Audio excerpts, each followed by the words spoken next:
versículo de 1 a 11. João 2, de 1 a 11.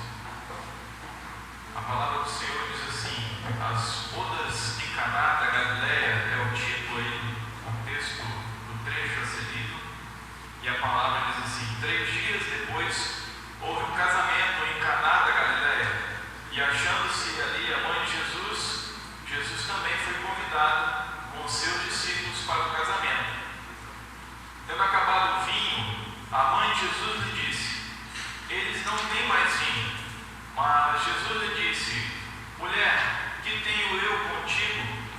Ainda não é chegada a minha hora.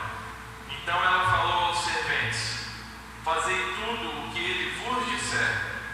Estavam ali 6 talhas de pedra que os judeus usavam para as purificações, e cada uma levava 2 ou 3 metretas. Jesus lhe disse: enchei de água as talhas, e eles as encheram totalmente. Então lhes determinou: tirai agora e levai ao mestre-sala. E eles assim o fizeram. Tendo o mestre-sala provado a água transformada em vinho, não sabendo de onde viera, se bem que o sabiam os serventes que haviam tirado a água, chamou o noivo e lhe disse: todos costumam pôr primeiro o bom vinho, e quando já beberam fartamente, servem o inferior. Tu, porém, guardastes o bom vinho até agora. Com este deu Jesus princípio a seus sinais em Caná da Galileia. Manifestou a sua glória, e seus discípulos creram nele. Ó Deus amado, nós nos reunimos nessa manhã para prestar o culto ao Senhor, porque só o Senhor é digno de toda a honra, de toda a glória, de todo louvor, Pai. Agora, Deus, em nome de Jesus, nós nos prostramos diante do Senhor, pedindo, clamando ao Senhor pela manifestação do Teu Espírito no nosso meio. Que o Senhor venha nos abençoar nessa hora, nos agraciar, ó Deus, com a Tua palavra, Senhor. Fala conosco, Senhor, que eu seja apenas um instrumento aqui, Senhor, mas que a palavra dita aqui seja exclusivamente aquilo que é a vontade do Senhor para as nossas vidas, Senhor. Assim nós oramos em nome de Jesus. Amém. Podeis assentar, meus irmãos. Sabe, a família protegida por Deus. Nos últimos dias, eu tenho sido incomodado muito com essa situação de família, de casamento. Talvez seja porque algumas notícias mais recentes a gente vem recebendo, e o Senhor tem incomodado a gente a prestar um pouco mais atenção na família, no casamento.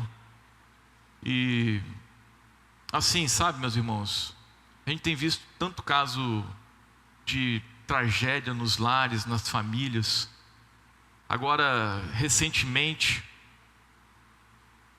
há umas 3 semanas atrás, um jovem, parece que de madrugada, tinha sofrido um AVC, foi socorrido para o hospital. E depois ficamos sabendo que esse jovem tinha tentado suicídio, 28 anos, e já tinha uma filha, era divorciado, fruto de casamentos de divórcio, e aquela confusão toda no lar. Agora, essa semana, antes de ontem, um familiar meu, próximo, cometeu suicídio. Esse sim, deu cabo da sua vida. Problema com dívida, também jovem, mas uma falta de estrutura, uma falta de fé, de firmeza. Sem contar os casamentos desfeitos, irmãos, dentro do nosso arraial, dentro do nosso meio. Homens sérios, presbíteros, diáconos, às vezes presidente, vice-presidente, conselhos, lideranças de grupo de casais, e aí decidem, não dá mais para continuar. O pastor exorta, o irmão decide, não tem jeito, eu prefiro seguir minha vida, do jeito que está cada dia melhor. E a gente fica aí vendo essas coisas acontecer. E Deus me deu esse texto aqui para a gente poder discorrer um pouquinho como que a gente pode proteger a nossa família dessas coisas, né? Porque a família é projeto de Deus. E o inimigo de Deus, ele quer, de todas as formas, tentar destruir o projeto de Deus. E a gente que é cristão, a gente sabe que ele não vai conseguir isso definitivamente. Ele já está vencido. Mas enquanto ele está agindo aí, ele tem cirandado no nosso arraial. Eu quero proteger a minha família. E eu queria que você também tivesse essa mesma intenção. E no fundo eu sei que você tem também. Esse texto é um texto que nós já ouvimos falar, pregar dele, e a gente ouve que o vinho é alegria. A gente ouve que quando Jesus está no casamento, né, a gente tem a certeza de alegria. Que quando Jesus está no casamento, mesmo que se tenha as dificuldades, a gente vence ela. Que Jesus tem um tempo certo de agir. Jesus não chega na hora errada. Tudo isso são lições que nós já ouvimos sobre esse texto aqui das bodas de Caná. Mas eu queria entrar um pouco mais no âmago desse texto, para a gente de fato trazer uma instrução do Senhor para a nossa família, para o nosso lar. O Evangelho de João, o pastor Arildo no domingo passado, ele pregou em cima do Evangelho de João no capítulo 12, e ele trouxe uma informação sobre esse Evangelho. Ele disse para nós que o Evangelho de João foi feito para mostrar para o seu povo, para aquele povo que estava ali, sobre a divindade de Jesus Cristo. Esse Evangelho ele foi escrito para mostrar que Jesus era Deus. Esse Evangelho, para que isso pudesse ser instigado na mente, na memória do povo, ele traz alguns milagres aqui que os outros evangelhos não trazem. Por exemplo, a ressurreição de Lázaro, Jesus tendo poder sobre a vida. Esse próprio milagre aqui, o primeiro milagre de Jesus, ele traz diálogos um pouco mais extensos para mostrar uma cristologia um pouco mais evoluída, como aquele diálogo ali logo depois da multiplicação dos pães e dos peixes, aonde Jesus vem falando que ele é o pão da vida. E você pode ver lá, o diálogo ele é um pouco mais extenso, porque ele vai esmiuçando para mostrar para aquele povo, olha, esse Jesus é Deus. Então o Evangelho de João quer trazer isso para nós, e com isso em mente nós precisamos ver o que esse texto pode nos ajudar em relação à proteção da família. Aqui a gente vê o primeiro milagre de Jesus sendo realizado no seio de o nascimento da família, ou seja, um casamento. E como nós vimos, família é projeto de Deus. Gênesis 1,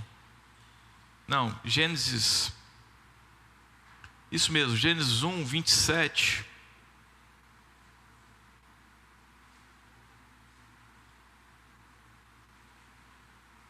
Gênesis 1, versículo 27, diz assim: criou Deus, pois, o homem à sua imagem, a imagem de Deus criou homem e mulher. E Deus abençoou e lhe disse: sede fecundos, multiplicai-vos, enchei a terra e sujeitai-a, dominai-a sobre peixe do mar, sobre as aves do céu e sobre todo animal que rasteja sobre a terra. Mas ainda no capítulo 2 de Gênesis, no versículo 24, a gente vê aqui mais uma vez: por isso deixa o homem pai e mãe e se une à sua mulher, tornando os dois uma só carne. Então aqui a gente vê que desde lá do Gênesis, desde lá da criação, a gente vê que a família é propósito de Deus, que o homem e a mulher se unem, se tornem os dois uma só carne, que se multipliquem, que gerem filhos, e assim eles possam glorificar o nome de Deus. Então Jesus Cristo, ele vem aqui iniciar o seu ministério, os seus sinais no casamento.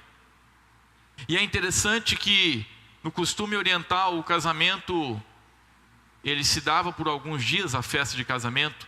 Não era um dia somente, como aqui na nossa tradição, mas às vezes 7 dias, uma semana inteira.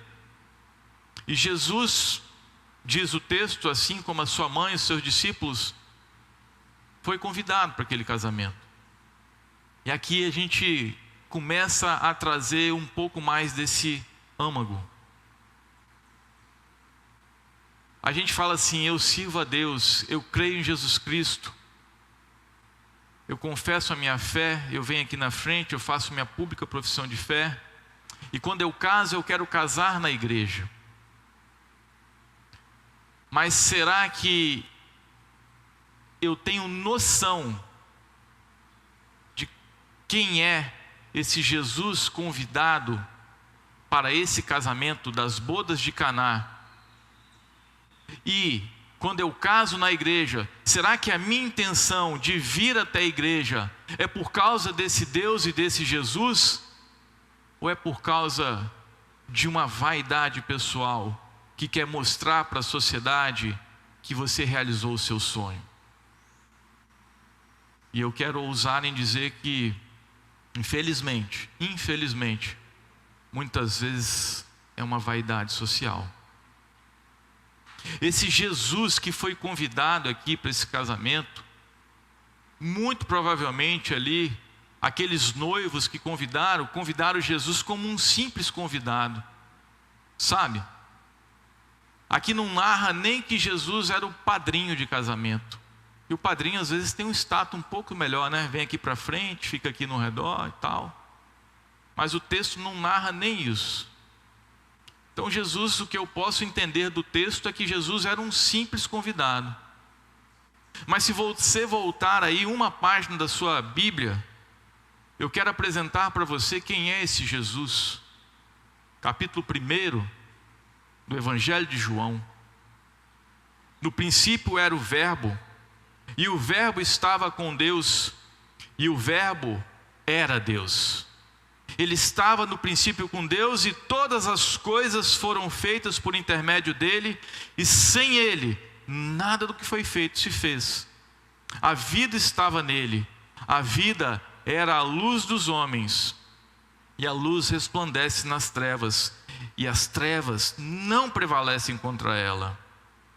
Mas olha que interessante, no versículo 14: e o Verbo se fez carne, e habitou entre nós, cheio de graça e de verdade, e vimos a sua glória, glória como unigênito do Pai.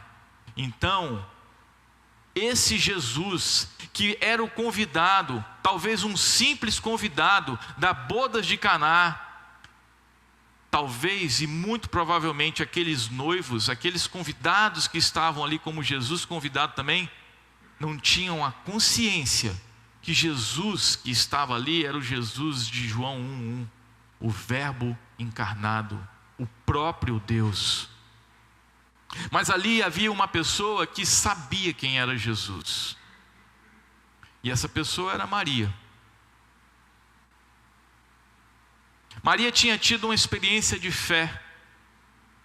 Lucas 1:38, quando ela recebe a anunciação do anjo, uma mulher virgem, ainda não desposada pelo seu marido, e o anjo fala: você vai ficar grávida, você vai dar à luz o Filho de Deus.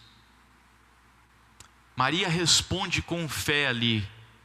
Ela fala assim: eis aqui a tua serva. Essa palavra serva, do grego, ela quer dizer, ela é da tradução do original doulos. E doulos é muito mais do que um simples servo, aquele que faz a vontade do seu senhor. Doulos, o significado, a tradução do grego para o nosso melhor tradução, a língua portuguesa, seria escravo. John MacArthur tem um livro que fala muito bem sobre isso. Escravo é o nome do livro. E escravo aqui no Novo Testamento, ele era aquele que fazia não só a vontade do seu senhor, mas escravo ele tinha liberdade. Muitas vezes até mesmo para ter outros escravos. Ele poderia às vezes pagar a dívida com a sua escravidão. Ele poderia muitas vezes até mesmo comprar a própria cidadania romana, sendo escravo de alguém. Mas o interessante é aqui que a noção de escravo do Novo Testamento é que o seu Senhor é um bom Senhor. É um Senhor que dá a oportunidade do seu escravo deixar de ser escravo. E Maria se coloca ali perante o Senhor naquele momento e fala assim: eis aqui a tua escrava. Vou fazer o que for necessário. Maria recebeu aquela palavra do anjo e falou: sim, eu recebo, eu aceito. Não titubeou. Então Maria sabia que quem estava ali naquela boda era alguém que tinha saído de dentro dela, mas alguém que tinha sido concebido pelo poder pleno do Espírito Santo de Deus. Ela sabia que quem estava ali de fato era o Verbo encarnado. Talvez nenhum daqueles convidados soubesse, e até mesmo os próprios discípulos ainda não tinham essa certeza, porque diz o final do texto que nós lemos, que após o milagre, os discípulos creram em Jesus. Mas Maria sabia, e Maria leva essa situação para Jesus. Não que Jesus fosse subordinado a ela, não que Jesus tivesse que fazer alguma coisa porque ela falou, nada disso, meus irmãos, mas ela tinha consciência. E esse testemunho de fé dela é muito importante. Agora, o que acontece no nosso dia a dia, nos nossos casamentos, é que nós estamos vindo para o altar com a nossa esposa, com nossos esposos, e queremos casar e chamar Jesus para o casamento, mas sem ter a consciência que esse Jesus é o Verbo encarnado, é aquele que morreu na cruz. E aí o que estamos fazendo? Nós estamos transformando o nosso casamento, em vez de ser uma aliança completa, eu, uma esposa e o Senhor, nós estamos transformando isso no conceito de contrato. Porque só quem sela essa aliança, só quem faz firmar essa aliança, é Jesus Cristo, é o sangue de Jesus, é o reconhecimento desse Deus poderoso no nosso casamento. E quando isso não é reconhecido, como tratamos o Senhor Jesus como um simples convidado, como uma mera pessoa que habita no nosso lar de forma transitória, quando eu lembro pela manhã eu oro e de vez em quando, eu faço do meu casamento algo que, como se fosse direitos e obrigações. E por isso que nós temos visto hoje tantos casamentos sendo desfeitos, né? Ah, você não correspondeu aos meus interesses, eu vou buscar alguém que corresponda. Então, quebrou-se aqui a minha confiança e deixa eu seguir em frente. O contrato, ele tem características de bilateralidade, ou seja, é feito entre duas partes, onde ambas as partes têm direitos e obrigações. Se eu não cumprir determinada situação, eu sou penalizado, ou aquele contrato pode ser rescindido. Mas se eu cumprir em contrapartida, eu recebo algo que me é devido. Já a aliança, ela é unilateral. A aliança é algo que eu profiro para aquele que está junto comigo, e independente daquilo que acontecer, a minha palavra, ela se cumpre. Não é assim que a gente fala aqui, que somente a morte nos separe? Isso é uma promessa. Eu prometo te honrar na saúde, na doença, na alegria, na tristeza, na riqueza, na pobreza, até que a morte nos separe. Uma promessa. Os dizeres de um casamento trazem para nós o conceito da aliança. Mas o que nós temos visto é casamentos sendo transformados com o conceito de contrato, porque não reconhece, porque não tem o Senhor Jesus dentro do seu casamento. E só para ilustrar e entender um pouco melhor sobre essa situação de aliança e contrato, vamos dizer que eu contrato com Elias, eu combino com Elias de vender o meu carro para ele. E eu falo: Elias, eu vou te dar o meu carro e você me dá 20 mil reais. Então o Elias me dá 20 mil reais e eu sou obrigado a entregar o carro para Elias, uma contrapartida. Contudo, se o Elias não me der os 20 mil reais, eu não sou obrigado a entregar o carro para o Elias. Mas se ele me entregar os 20 mil, eu tenho que entregar o carro para ele. Isto é contrato. O mesmo exemplo, agora da aliança. Elias, eu vejo que você toca um violão bacana aqui, eu vejo que você é um levita, um homem de Deus, eu vou te abençoar, eu vou te dar o meu carro. Unilateral. Não estou pedindo nenhuma contrapartida do Elias. Só que eu vou te dar o meu carro só semana que vem, porque essa semana eu tenho algumas coisas para resolver, estou comprando outro, preciso dele. Durante aquela semana eu descubro que o Elias andou falando mal de mim, fazendo fofoca, dizendo algumas coisas que denegriam a minha imagem. E aquilo me deixou às vezes muito chato, muito chateado. E aí, vamos supor que eu desista de dar o carro para o Elias. Na aliança não é assim. Ainda que o Elias falasse mal de mim, ainda que o Elias me denegrisse a minha imagem, durante aquela semana eu tivesse descobrido isso que eu não sabia, eu dei a minha palavra para o Elias, então eu sou obrigado a dar o meu carro para ele, porque eu fiz uma aliança com Elias. Isso é aliança. Ela é incondicional, ela é irrevogável. O contrato é condicional, o contrato ele é revogável. Então, nós temos feito isso, nós temos transformado, a sociedade tem transformado o casamento como um contrato. E temos que ter cuidado com isso. Porque essa aliança, dessa promessa, como eu falei aqui do exemplo do carro, no casamento isso é muito mais intenso. Quantas vezes nós somos machucados, feridos?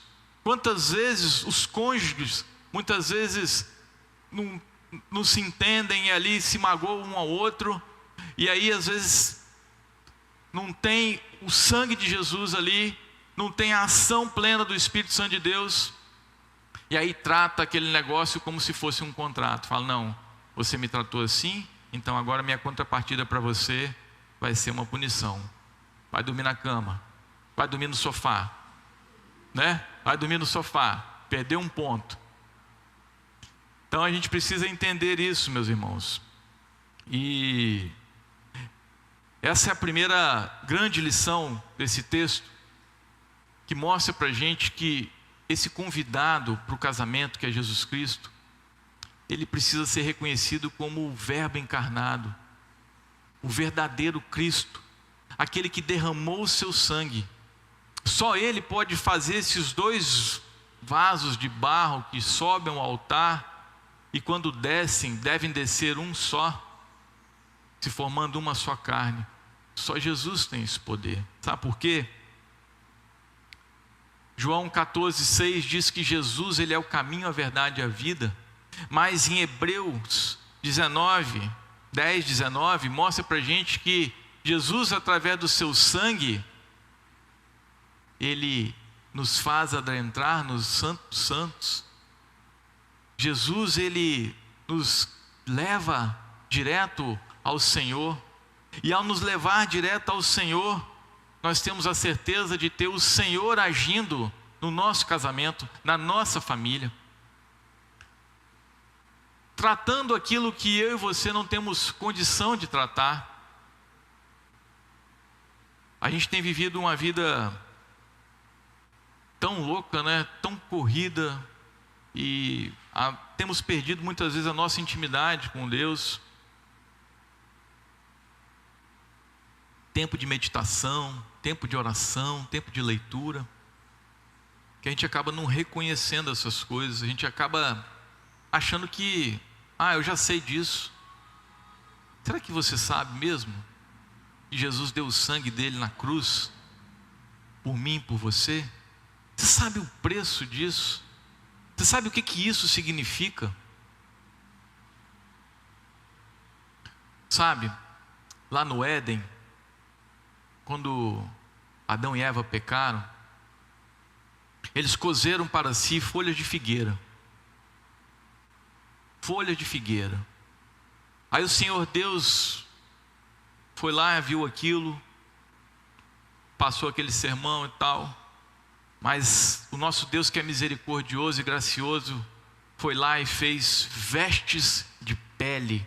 Ô Adão e Eva, peraí, vocês já erraram tudo, vocês já pecaram, vocês já caíram, aí vocês quiseram consertar botando folha de figueira. Isso daí rasga, isso daí o deteriora. Vou fazer um negócio para vocês que é mais resistente, que dá proteção e que envolve sacrifício.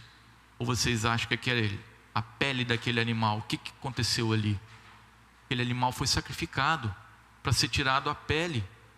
Olha o apontamento para a solução do pecado.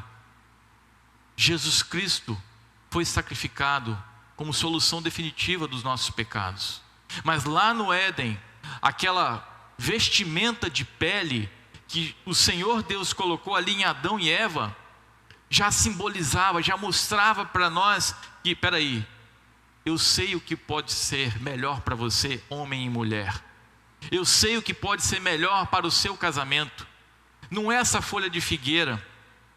Sabe, você que está em conflito com a sua esposa, com o seu esposo, com o seu filho, sabe quem sabe a melhor solução para o seu casamento? É o Senhor Deus. Porque se nós formos dar a solução, nós vamos fazer folha de figueira. E folha de figueira não resolve o problema. Então nós precisamos reconhecer quem é Jesus. Reconhecer que Ele deu o seu sangue por mim e por você. Que Ele tem a família como projeto. Que Ele tem a solução definitiva e efetiva para todos os conflitos que nós possamos passar dentro do nosso lar. E aí, meus irmãos, tem algo interessante sobre sangue. Para a Bíblia, ela foi escrita para a língua oriental nos seus originais, e ali o sangue, ele tem significado de vida. Para nós ocidentais, o sangue para nós é morte. Ah, não, derramou sangue, tá o sangue, vai morrer, morreu. Para o oriental que eu falo daquela região ali da Arábia, de onde foi escrita a palavra, Palestina, Judéia, o Oriente, o sangue é vida. Isso a gente pode ver na palavra, lá em Levíticos 17, 11, lá diz que a vida está no sangue, que o homem não deveria comer o sangue de animais, porque a vida era representada pelo sangue. E para vocês terem uma ideia, quando alguém importante naquela época ia visitar alguém ali, o anfitrião, o dono da casa, ele pegava, ele imolava um animal, um cordeiro, uma pomba, o que fosse, e ele ia no portal, no limiar da sua casa ali, como é que a gente chama? Na soleira, e passava o sangue daquele animal. O visitante chegava e ele via aquele sangue e ele tinha aquilo como a maior honra, porque aquele anfitrião que estava recebendo o visitante se colocou ali, dando a sua vida pela honra do seu visitante. Olha que interessante. O anfitrião mostrava para o visitante que ele era importante. O anfitrião mostrava para o visitante que ele estava colocando a vida dele ali para proteger, para guardar, para honrar, durante o período que aquele visitante estivesse na casa dele.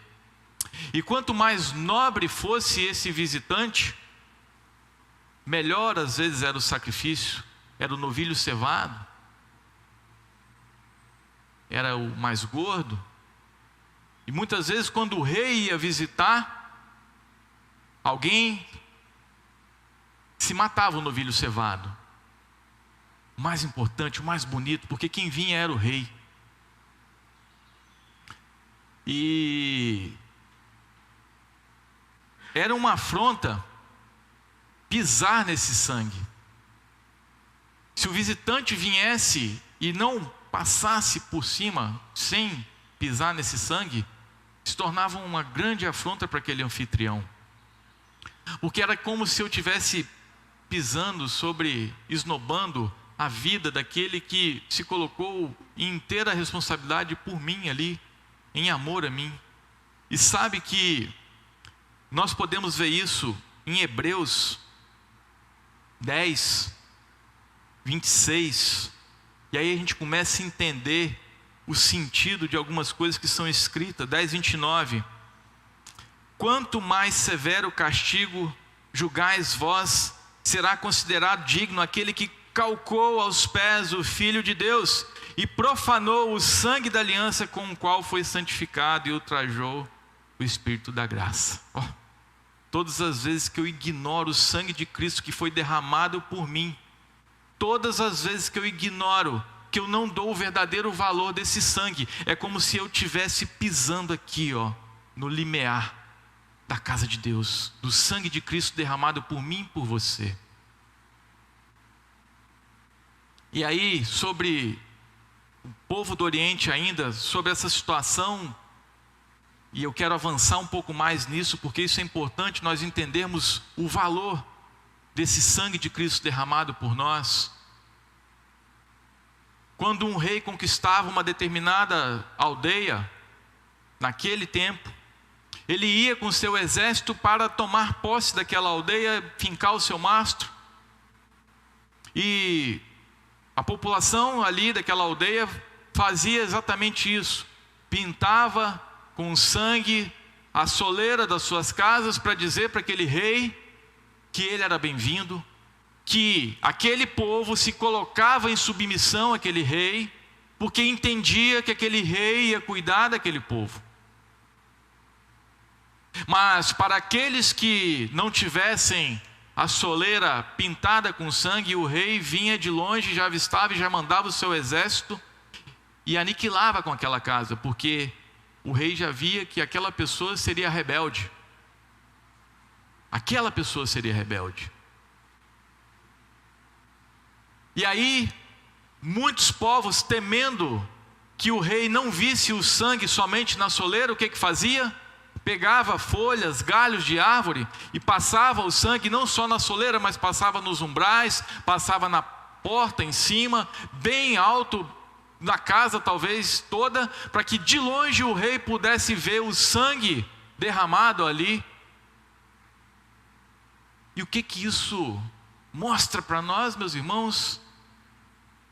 A primeira Páscoa, Êxodo 12, lá no Egito, quando o povo era escravo, e ali a noção de escravidão é outra, diferente dessa do Novo Testamento. O povo ali era escravo sobre jugo, sobre peso. E eu queria ir lá nesse texto também com vocês, porque eu quero trazer algo importante também nesse texto. No versículo 12 de Êxodo 12, diz assim: porque naquela noite passarei pela terra do Egito e ferirei a terra do Egito sobre todos os primogênitos, desde os homens até os animais. Executarei juízo sobre todos os deuses do Egito. Eu sou o Senhor. O sangue vos será por sinal nas casas em que estiverdes. Quando eu vir o sangue, passarei por vós, e não haverá entre vós praga destruidora, quando eu ferir a terra do Egito. Nós temos esse texto e muitas vezes a gente tem lido esse texto, a gente já leu eles várias vezes, e a gente vê que o sangue ali no umbral era sinônimo de proteção, que o primogênito daquela casa ali não morreria, porque o anjo da morte não entraria naquela casa. Não é assim? E está certo esse conceito? Mas a gente precisa avançar um pouco mais para entender o grande significado. Aqui nós temos duas palavras hebraicas para a mesma palavra portuguesa. passar, passarei, no versículo 12, passarei, no versículo 13. São duas palavras no português, mas duas palavras distintas no hebraico. O primeiro passar aí do versículo 12 significa abar, ou seja, passar por, passar ao lado. Naquela noite o anjo de Deus ia passar pela terra do Egito, ia passar ali no meio.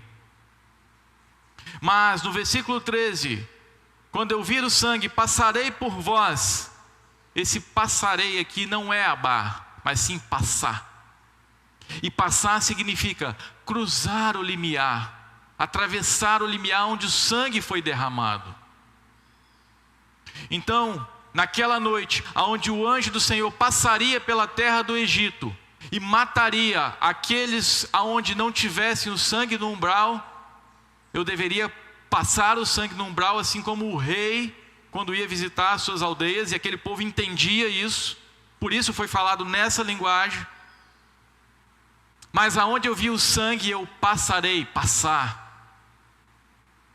Eu vou cruzar o limiar e vou te defender.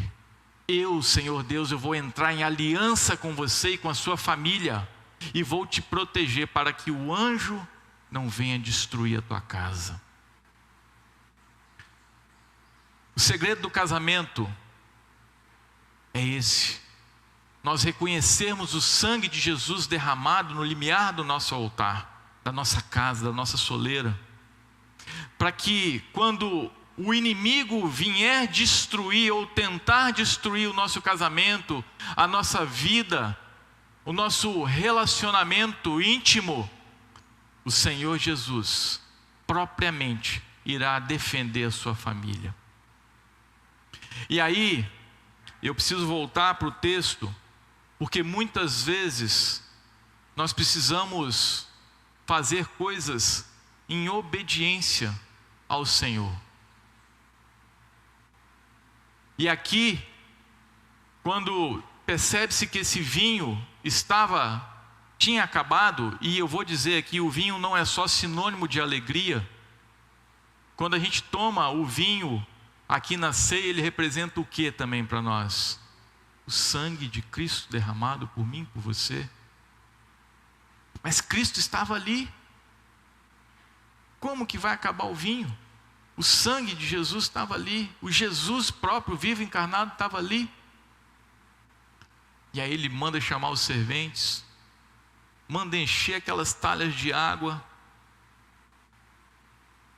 6 talhas, em média 60, 40, até 100 litros, depende do tamanho da talha.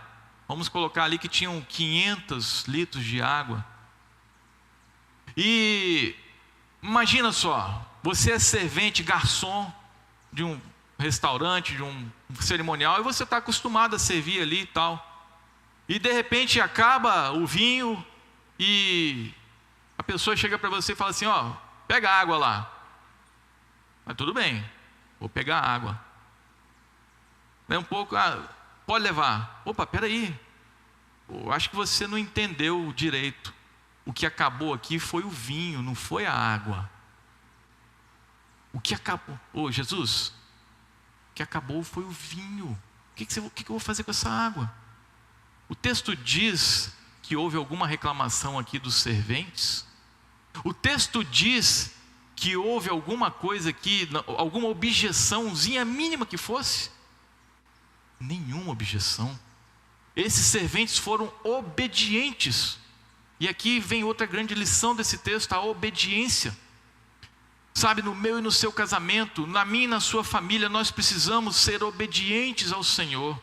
Nós precisamos reconhecer que Jesus está conosco, reconhecer esse sacrifício que Ele fez, esse sangue derramado, ter Ele dentro da minha casa como o principal convidado. E quando o problema vier, quando acabar o vinho dentro do seu lar, eu preciso estar nessa intimidade como Maria estava, de fé, esse conhecimento íntimo. Isso é só na prática, é só com tempo de devoção. E aí sim o Senhor vem e ministra no meio do seu coração e fala assim: ó, Luciano, Mergulha 7 vezes aí no Jordão, você vai ser curado aí. Lembra de Naamã? Aquela coisinha simples, mergulhar 7 vezes. Lá na minha terra tem 2 rios melhor do que esse daqui. Tá doido? Vou mergulhar lá. Faz as coisas simples, Naamã. Não é coisa simples. Naamã mergulhou 1, 2, 3, 4, 7 vezes. E aí saiu curado. Esses serventes aqui fizeram coisas simples. Encheram as talhas de água. Foram obedientes. E aqui eu quero trazer um breve testemunho. Esses dias eu estava com a Natália conversando. Cheguei em casa depois de um dia turbulento, um dia cansado e preocupado, às vezes com obra que a gente está mexendo, com as finanças, com isso tudo que tem acontecido. E Natália, eu cheguei em casa e falei assim: preciso conversar com você, o negócio do quadrinho do Mateus e tal. Ela está rindo lá. Aí na hora que ela falou isso, eu tentei falar para ela, sabe, Valesca? Natália, olha só, eu não estou no bom dia. Eu fiz isso, eu fiz aquilo outro. Minha cabeça desse tamanho. Aí ela insistiu e falou. Não deu outra, irmão. Fui dormir no sofá. Aí, falei assim: aqui está quente, eu vou para a cama. Quando eu chego na cama, ela vai para o sofá. Agora eu vou ficar aqui, ela que fica lá. E ficou daquele jeito. Nós fomos dormir assim. Foi? Foi orar, tá vendo? E eu não fui orar não, irmão, fui dormir mesmo. Eu estava com o coração duro. Aí no dia seguinte eu levantei e fui trabalhar. Saí de casa, eu estava na Leile Diniz. Aí o Espírito Santo de Deus vem, dá uma flechada no meu coração, Marcelo. Assim: Augusto, você está ficando doido? O que é R$100? R$150? Eu sou o Senhor de todas as coisas. Olha a sua esposa, está carregando o 3º filho. Olha a sua esposa, trabalha, está dentro de casa em home office. Isso é alegria para ela. Pode falar com ela. Você acha que eu não sou capaz de te dar R$100, R$150? Na mesma hora, eu estava no carro ainda. Peguei o telefone e falei: Natália, ela estava vendo entre 1 quadrinho ou 3 quadrinhos, eu nem sei. Natália, faz os 3 quadrinhos. Pode fazer os 3. Esquece. Faz os 3. Mas, meus irmãos, simples coisas. Melhorou o seu dia, meu irmão?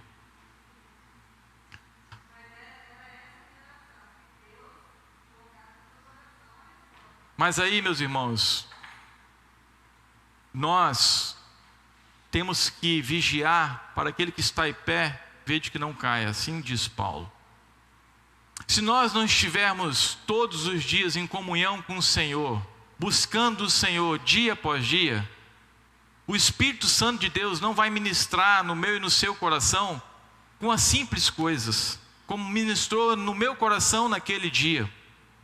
Talvez se eu não tivesse vindo de uma caminhada, de uma jornada de fé, aquilo ia passar desapercebido e eu ia falar que isso não é nada, larga ela para lá. Então nós precisamos estar atentos.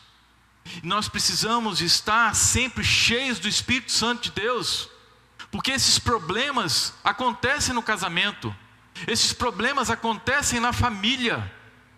Mas se nós não estivermos cheios do Espírito Santo de Deus, se nós não estivermos com esse Jesus dentro da nossa casa, nós não vamos prestar atenção a essas simples coisas e nós não vamos fazer.